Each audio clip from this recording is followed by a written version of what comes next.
दलित भाजपा नेता अशोक तंवर ने कांग्रेस नेता राहुल गांधी को दलित सांसद अवधेश प्रसाद के अपमान के मुद्दे पर आड़े हाथों लेते हुए कहा कि अवधेश प्रसाद जी 80 वर्षीय वरिष्ठ नेता और पारसी समाज से आने वाले 9 बार के विधायक और वर्तमान सांसद हैं। उनके विषय में राहुल गांधी ने कहा कि अवधेश अयोध्या का एमपी है और उसने वहां उन्हें पटक दिया, जबकि इस भाषण में अंबानी, अडानी और अमिताभ बच्चन का नाम आदरपूर्वक लिया गया। ये दलितों के प्रति राहुल गांधी के आचरण और भाषा को स्पष्ट करता है। राहुल गांधी विदेश में जाकर आरक्षण को खत्म करने की बात करते हैं। संयम और मन में सम्मान नहीं है। ऐसा लगता है मानो उनके जुबान के आगे मैदान है और वह हमेशा दलित समाज को वोट बैंक की तरह इस्तेमाल करने का काम करते हैं। लोकसभा के समय भी इन्होंने दलित समाज में भ्रम और डर फैलाया कि भाजपा आरक्षण खत्म कर देगी, जबकि अब ये अमेरिका जाकर खुद ही आरक्षण खत्म करने का बयान दे रहे हैं।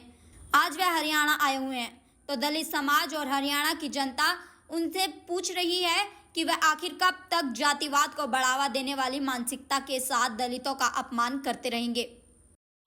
देखिए, हम तो इतना ही कहेंगे कि अवधेश प्रसाद जी 80 साल के हैं, दलितों में पारसी समाज है उससे संबंध रखते हैं, 9 बार के विधायक रहे।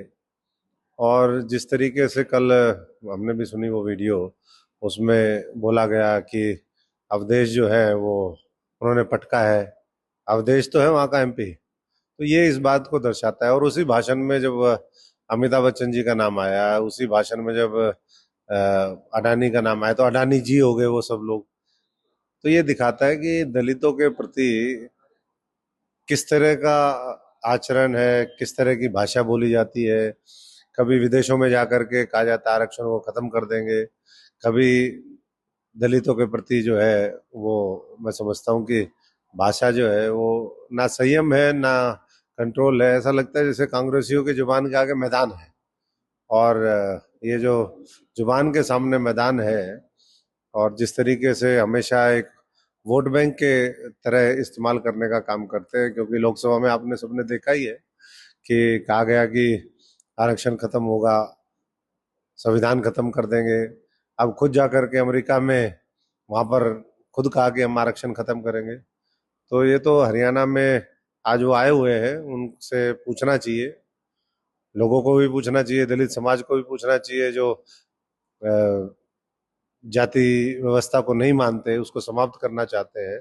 उन लोगों को भी पूछना चाहिए कि भाई कब तक इस तरह की जातिगत जो ग्रसित मानसिकता है, जातिवाद को बढ़ावा देने वाली मानसिकता है, वैसी भाषा है, उसका कब तक कांग्रेस जन इस तरीके से प्रयोग करते रहेंगे।